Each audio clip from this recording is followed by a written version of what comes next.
Metallica began the 1990s already on top of the world. Despite an egregious and now infamous Grammy snub in 1989, Metallica's momentum was already so well built, the next album might as well have been certified platinum before it even hit shelves. But in truth, Metallica saw an opportunity to streamline their musical approach. They headed into one-on-one studios with producer Bob Rock in October of 1990 to work on their fifth record. Though some may beg to differ, it's clear the band tapped Bob Rock to expand their sound and cut some of the fat, not just to sell records. Though I'm sure they had no problem with capitalizing on their growing popularity.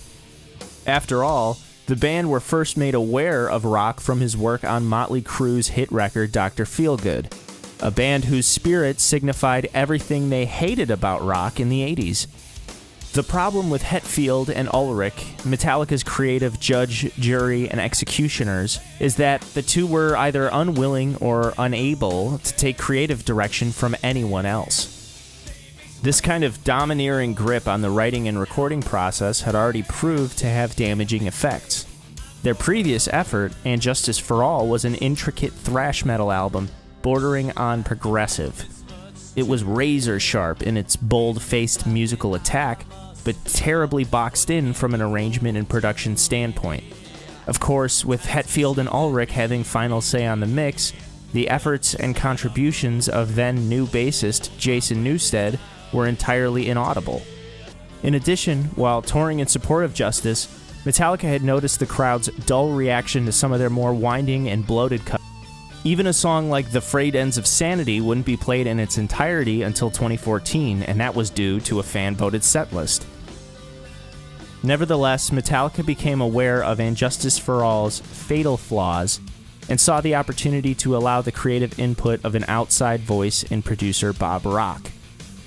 Their year in the studio with Rock was one that was marked by constant quarreling between the band and their new producer, but its completion proved extremely fruitful. Dubbed the Black Album, the 1991 eponymously titled release sold just over 500,000 copies in its first week on store shelves, and is currently at a sales figure of nearly 16.5 million sold. The simple earworm of Enter Sandman wasn't just a radio hit and a classic, it stands the test of time as being a staple song for beginner guitar players ever since. Truth be told, the album would have sold millions on Sandman alone, but subsequent singles, The Unforgiven, Nothing Else Matters, Wherever I May Roam, and Sad But True put Metallica over the edge as the new faces of the music world. Metal music was now a part of the mainstream, and even though Metallica's brand of metal at this time could be considered watered down by the standards of most metal diehards and early Metallica fans, there is no arguing that they had taken the world by storm and introduced a generation to metal music.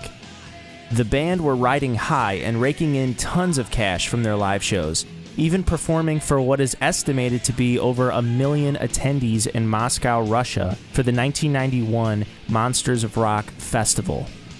Though the show was headlined by AC/DC and opened by the Black Crowes and Pantera, this historic night will forever belong to Metallica for their incredible 10-song set. Not everything went so smoothly, however, as the band had embarked on a now infamous and terribly ill-fated co-headliner tour with Guns N' Roses in the summer of 1992. I'll make this relatively quick, as most of you have heard this story dozens of times by now. On August 8, 1992, in Montreal's Olympic Stadium, frontman James Hetfield stepped directly in the line of fire of stage pyrotechnics in the opening of their Ride the Lightning power ballad, Fade to Black, resulting in third-degree burns on his face, hands, arms, and legs. Hetfield was quickly rushed to the emergency room. With the Metallica set cut short, fans were of course disappointed, but eager to see the night's headliners Guns N' Roses save the day. The fans would wait for what was purported to be over 2 hours. When Guns N' Roses finally hit the stage, they played a meager 55-minute set before GNR frontman and notorious rock diva Axl Rose announced the premature end of the show. Axl and his crew partied backstage, and the chaos outside was sure to follow. Members of the frustrated audience rioted in and around the stadium, setting fires and flipping over cars, racking up damages in the hundreds of thousands. Interestingly, though the fans demanded a refund for GNR's half-hearted and underwhelming performance and set time, there was no contractual obligation to the promoter nor the band to honor any specific onstage duration. Metallica did soldier on, though, with guitar tech John Marshall stepping up on rhythm guitar duties, giving Hetfield the time to physically recuperate from his injuries while giving a less than energetic performance on lead vocals. I can't blame him. He was literally burned by scorching hot pyro, but it's unfortunate we never got to see him do more than just stand around with the mic to his face. One could imagine at this point the money was so good the band hadn't thought to stop touring, despite the clearly visible strain it had taken on members of the band. Let me really quickly show you a clip of the band debuting The Unforgiven during their Wherever We May Roam tour in the fall of 1991.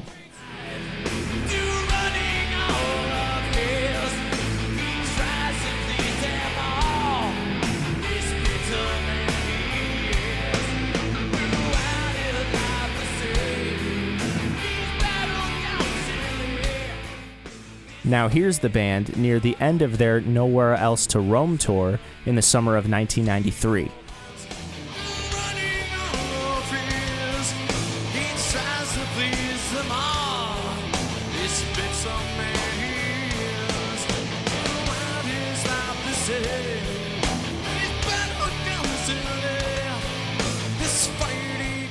Whether or not this was just a bad day or a bout with the common cold is mostly irrelevant. Doing over 300 shows in 2 years is going to tax you mentally and physically to an extreme degree. Clearly, it was time for Metallica to get out of the touring headspace, rest up, and get back into a creative one. And while they did get a head start in April 1994, of course, the band couldn't help themselves but to do another, albeit much shorter, tour. The Shit Hits the Sheds tour ran from June to August of that year and included a performance at Woodstock 94, in which the band previewed a piece of the new music they were working on. This particular tour was most notable for the trash talk spewed against grunge and alternative heavyweights Nirvana and Alice in Chains. Hetfield, now sporting a strange backwoods mullet, and drummer Lars Ulrich poked fun at the very recently deceased Nirvana singer Kurt Cobain and the occupation status of the rest of the band in light of Cobain's death.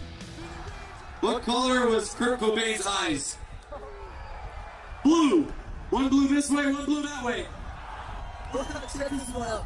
What has 4 arms and 4 legs and works at McDonald's? The remaining members of Nirvana. Later on the tour, Hetfield gleefully mocked Alice in Chains' vocalist, Lane Staley, for his drug addiction in light of the band's last-minute co-headlining cancellation. Unsurprisingly, fans in attendance lobbed a couple shoes at the unsympathetic Metallica frontman.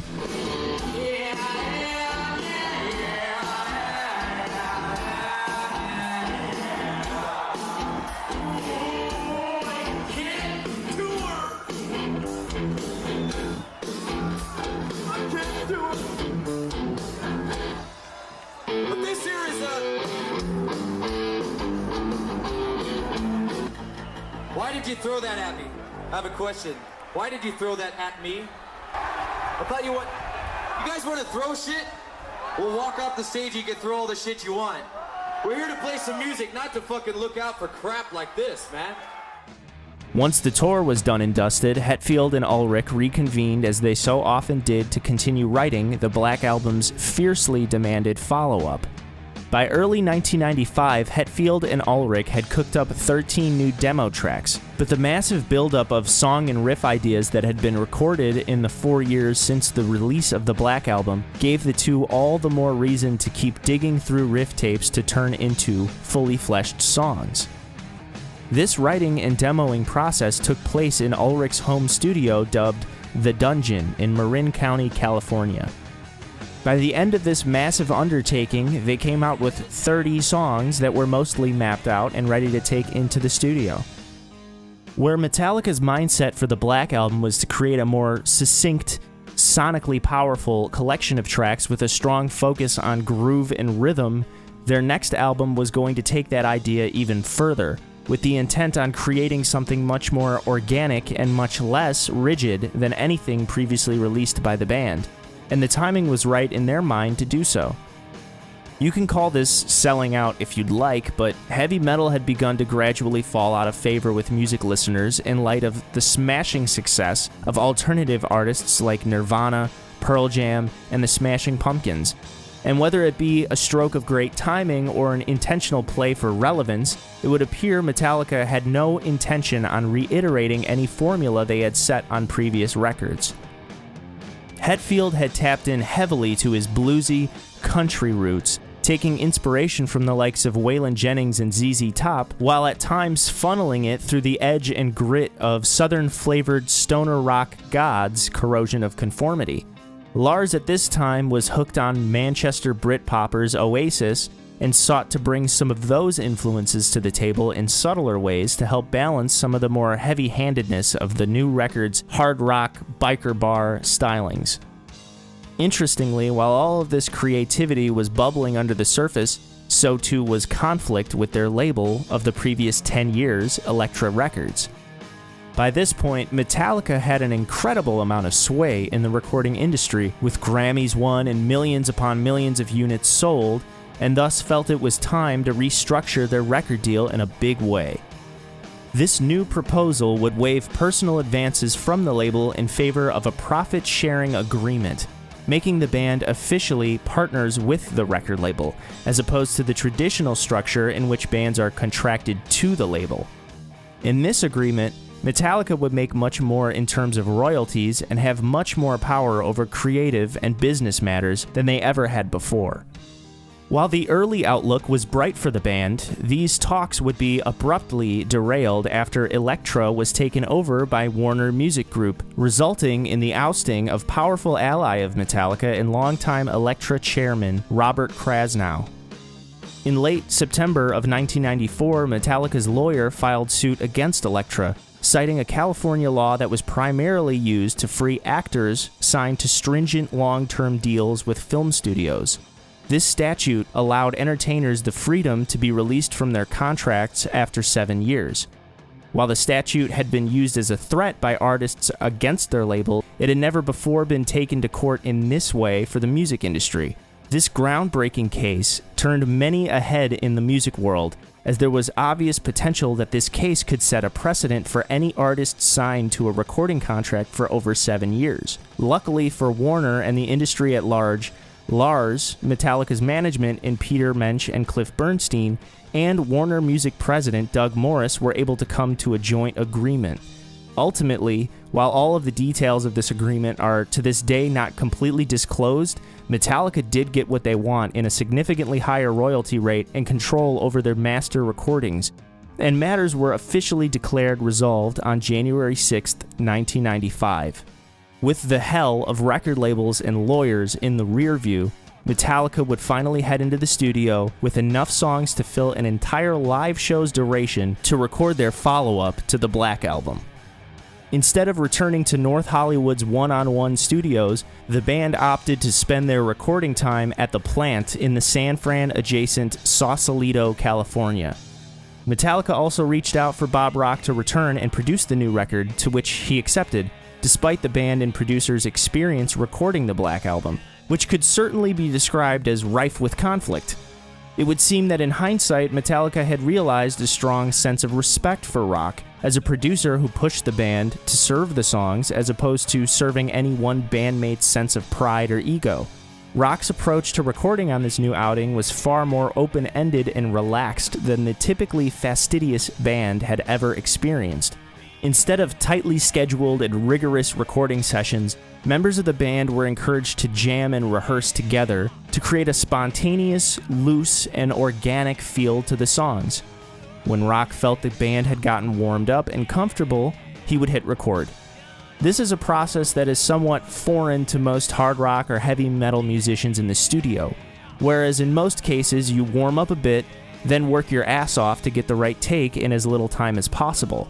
Time is money, am I right? This level of freedom and flexibility of which Metallica had attained can truly only be afforded to big money makers at the top of their game. When you have millions to spend on recording an album, time is no object to you. And yet, surprisingly, the recording process took only 1 month longer to finish than the Black Album. But more on this later. At the plant, there was a stronger sense of experimentation within the band than they'd ever experienced before.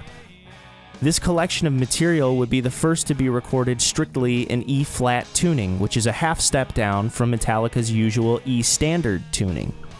Hammett had recorded many of his riff ideas in E-flat tuning in between trying to learn guitar solos from his favorite artists. Hetfield took a liking to this sound, and despite the fact that he very much enjoyed playing a whole step down from E-standard tuning, meaning D-standard, he felt that tuning to D-standard might make the record sound a bit too muddy. Nonetheless, the E-flat tuning had two notable bonuses for Hetfield, one being that E-flat was easier on his voice, and the second being that the bluesy, twangy string bends scattered throughout the new material were much easier to achieve with a lower tuning. In August of 1995, the band embarked on the 3-show Escape from the Studio 95 tour, headlining twice in the UK, once at the Astoria, another at Donington Park, and a final show in Canada's Big Igloo. All 3 performances featured the live debut of brand new tracks 2x4 and Devil's Dance, as well as an instrumental jam of what would become Reload's Fixer. In November, James would be informed that his father, Virgil, was suffering from late-stage cancer and was expected to have only months left to live. Seeking solitude, a place to clear his thoughts, and a means to contemplate his past and the looming tragedy of his long-estranged father, Hetfield decided to embark on a hunting trip in Wyoming. On his trek through rain and snow, James, alone with his thoughts, began to form lyrical themes and ideas for the forthcoming material. Though he was not equipped with a writing utensil, Hetfield made use of lead-tipped bullets with which to pen these new lyrics. Upon his return to the plant recording studio, he would find that his bandmates and producer had broken a cardinal unspoken rule of the Metallica recording process. In Hetfield's absence, Lars suggested that Kirk Hammett try to lay down some rhythm guitar tracks, a first in Metallica's recording history. While in the past, Hetfield would have likely seen this as a major violation of trust, cooler heads prevailed, and James was assured by Rock and the band that he had final say on whether Kirk's rhythm tracks could stay on the record.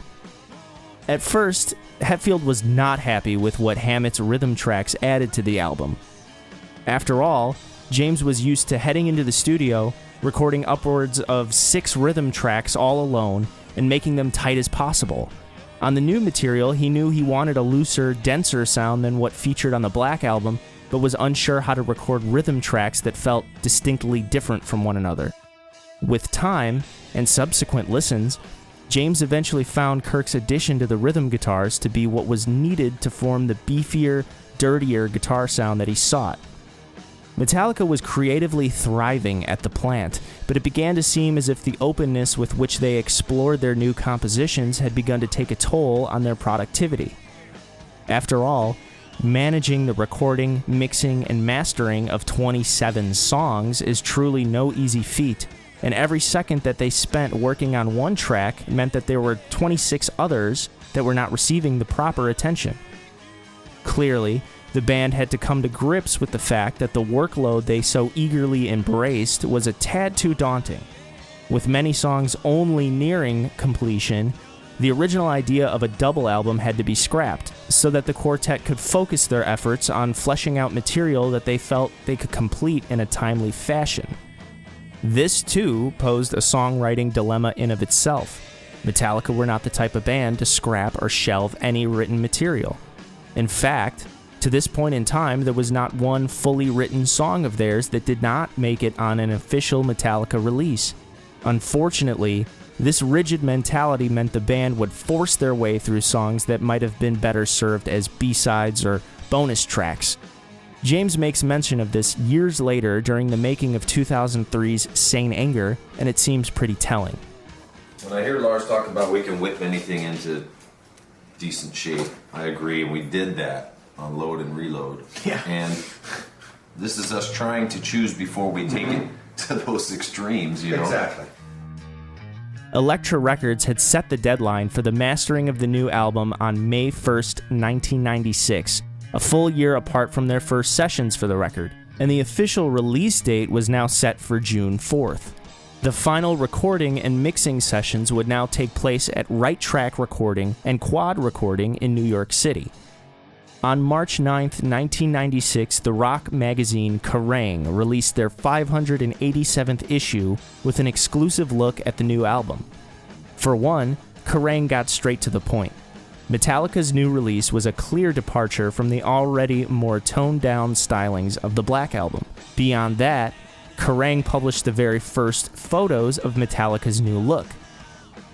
Gone were the raggedy long locks that were so intrinsically linked to the band's image for the last 15 years. Metallica, on pretty much day one of this change, were already forced to defend their new aesthetic. More on this later. In addition, it was also announced that Metallica were to join the hit alternative rock tour Lollapalooza for their 5th annual outing, starting on June 27th. With this announcement came some contention, as many pretentious alternative purists balked at the notion of having to share the same air as those who they saw as the brain-dead, beer-swilling frat boy fans of Metallica.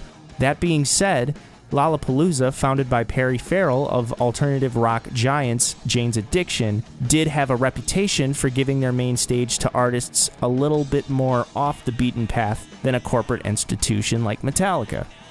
In years past, Lollapalooza was headlined by acts such as Ice Cube, Ministry, Pearl Jam, Primus, and Fishbone, among others. It's not necessarily wrong for alternative purists to feel as if their beloved fest was now being encroached upon by the likes of Metallica, but it begs the question that if Metallica were so mainstream, what were the alternative acts of the decade? Was Nirvana not a mainstream act following the release of Nevermind? Were Pearl Jam not tearing up the charts? Was Smashing Pumpkins a small-time thing and not selling out arenas? Safe to say, I think the critics and fans within the alternative circle just didn't like metalheads, metal music, or anything within its orbit.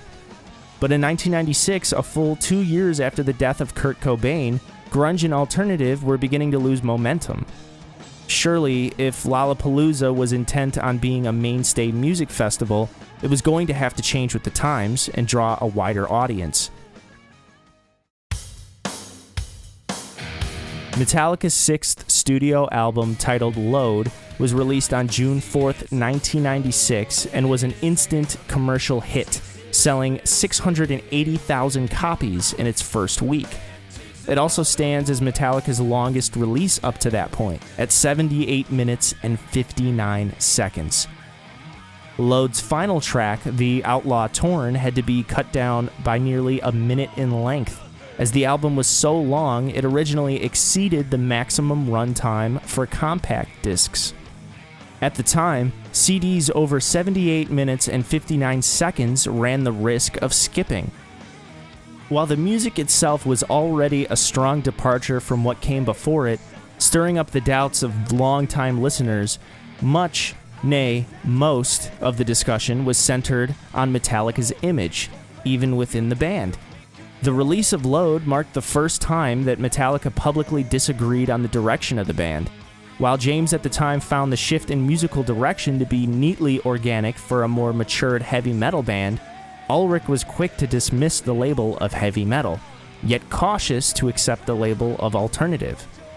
It would also appear that Lars and Kirk Hammett had a stronger sense of control over the image of the group, where the two had appeared to shed the visual immaturity of black leather vests and metal t-shirts with cut-off sleeves.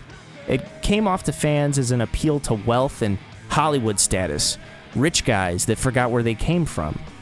The cover image of Load being an abstract piece made with a fusion of cow's blood and semen between plexiglass by controversial artist Andres Serrano, in addition to photos of the band in pimp-like suits and posing contemplatively in shots that would have never been featured on a Metallica back cover or sleeve, rubbed many longtime fans the wrong way. not to mention the new, more tame logo design. Unfortunately, a direct consequence of all of this visual change is that the discourse regarding Load was more about haircuts and expensive outfits than any of the actual content on the album, resulting in a case of too much at the same time for most listeners and fans that put them on the map in the first place. That's not necessarily to say that all would have been fine if, say, they had gotten haircuts but tried to repeat the Black Album, nor if they had released this new experimental material while dressing like they did in their early 20s. Load is very much a case of damned if you do, damned if you don't.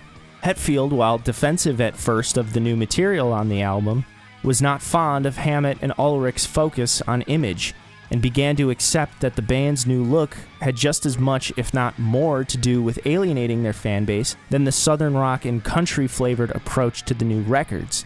These were the subtle seeds of discordance planted, and they'd eventually sprout into full-on resentment between band members in the coming decade. Creatively, the output on Load is nothing short of daring, if not outright ballsy. An obvious decision from a music business perspective is to take the blueprint laid out on the Black Album and just rehash it for another 10 songs. For the band to continue to evolve further is a far more respectable move, and it's unfortunate just how many people did not see that. The fact of the matter is that Load is not weighed down by haircuts or fashion or money or country or bluesy southern rock. It's the lack of quality control that hampers its full potential. Load has strong, well-written songs, but at times it fails to stand out amongst a bevy of unimaginative filler tracks. As I stated earlier, it would have benefited the band greatly to calm down, think bigger picture, and try to compile their absolute best material and leave the rest as B-sides. While the fault for this lack of proper editing can absolutely be laid at the foot of the band, it was also a part of Bob Rock's responsibility as a producer to assist, guide, and even rein in the artistic vision of the record. In this sole aspect, Rock undoubtedly failed. On the positive side, Load soars in ways that Metallica had never reached before, and never reached since. Hetfield's vocals have never been stronger or more studied. Ulrich's laid-back approach to drumming on this release has much more swing and rhythmic weight than ever before. Jason's bass playing here is more nuanced and complementary than on the Black Album, and Hammett's rhythm guitar playing adds color and vibe that would sorely be missed without his contribution. Ultimately, Load was a financial success. However, it stood as a mark against the band's credibility. People that enjoyed Metallica's earlier work weren't exactly ready to embrace bluesy boogie rock with hints of alternative, and alternative fans, generally speaking, weren't exactly ready to embrace anything under the name of Metallica. With Load's strong press run, the release of singles and music videos, and the Lollapalooza tour behind them, more work was still yet to be done. And more touring, too. Metallica embarked on their new tour in promotion of Load, dubbed Poor Touring Me, a play on the song title Poor Twisted Me from the album. Poor Touring Me spanned across Europe and North America, lasting 139 shows from early September 1996 to late May 1997. Metallica on this tour filmed their 2 nights in Fort Worth, Texas, with a cleverly performed on-stage accident to add an air of excitement and intrigue to their live performance. This performance would release in 1998 on VHS and DVD as Cunning Stunts. After Poor Touring Me, there still remained 13 more songs from their recording sessions that were still yet to be completed. It was now time for the band to head right back into the plant in Sausalito to polish off the last of the 13 unfinished tracks first demoed in the Load sessions. The process went off without a hitch, and by November 18, 1997, Reload hit store shelves. This record, like Load, was another instant chart topper, though it did sell a reduced 436,000 copies in its first week of release. In keeping with the transgressive visual aesthetic of Load, Reload's cover art features another piece by Andres Serrano, this time a fusion of cow's blood and the artist's urine. Unfortunately, all of the issues with Load seem to come back with a vengeance on Reload. One of the benefits of withholding material is that you can take into account some of the criticisms levied against your earlier work and revise based on some of the more constructive feedback you've received. Metallica could have easily weighed the positives and negatives of the material on Load and taken extra time to retool some of the new songs that might be missing the mark. However, this would have resulted in a delay of the record, which I'm sure was not even up for consideration by the band nor Elektra. Instead, Reload once more suffers from being too bloated an experience. Clocking in at 76 minutes, it's only 2 minutes shy of Load's gargantuan runtime. Though it is a more rock-based outing than its predecessor, and thusly should have been more well-received by Metallica's increasingly weary fan base, Reload in execution failed to adequately stand out from Load's more gutsy creative direction. While singles The Memory Remains and Fuel shine through as exceptional works in the discography, and deep cuts Low Man's Lyric and Fixer are as strong as any mid-period Metallica tracks, songs like Attitude and Bad Seed bog down the pacing of the album and feel less inspired than even some of the blandest songs on Load. In addition, Hetfield's vocals on this album tend to skew more nasally and whiny than the uber-powerful melodic approach he utilized beginning with the Black Album. James tends to sing this way live quite a bit in 1997, almost as if he is trying to mesh his masculine, intense vocals with the sound of singers like Billy Corgan or Lane Staley. But James is James, and this experimentation comes off as ill-conceived at best and insincere at worst. Furthermore, Lars's drumming starts to feel a bit too samey on Reload, as if the mellower songwriting led the drummer to run out of ideas for compelling fills and drum beats. That being said, Jason Newsted comes out of Reload as the MVP, if for nothing else, adding depth to songs like Devil's Dance that otherwise would not be as good without his groovy, weighty playing. In addition, Newsted gets another songwriting credit, his third and final in the band, with Where the Wild Things Are, a song that, while being a touch too long and too repetitive, is saved by the fact that the main hook is Jason's trippy, earworm bass riff. Fans and critics naturally saw Reload as a sister album to Load, which basically didn't do any favors in soothing the worry that Metallica might be running out of steam. While Load came off as a shock to many a listener, Reload sadly remains a footnote in Metallica's overarching discography. Fumbling what could have been an easy victory lap in Load and Reload, Metallica's next moves, despite being sound business decisions and being seemingly the easy route the band should have taken after the Black Album, signaled to many a sort of creative malaise or confusion on the part of the band. 1998's Garage Inc. was an all-covers double-disc celebration of the quartet's roots and influences, with its first disc a collection of brand new covers, and its second disc compiling every cover the band had previously recorded from 1984 to 1995. 1999 saw Metallica collaborate with composer Michael Kamen and the San Francisco Symphony Orchestra on S&M, a live album featuring songs across their entire catalog, with 2 new tracks in Minus Human and No Leaf Clover. Metallica, while having indelibly etched their name in the record books as the world's most powerful heavy metal monster in the previous decade, had entered the 2000s on shakier grounds than expected.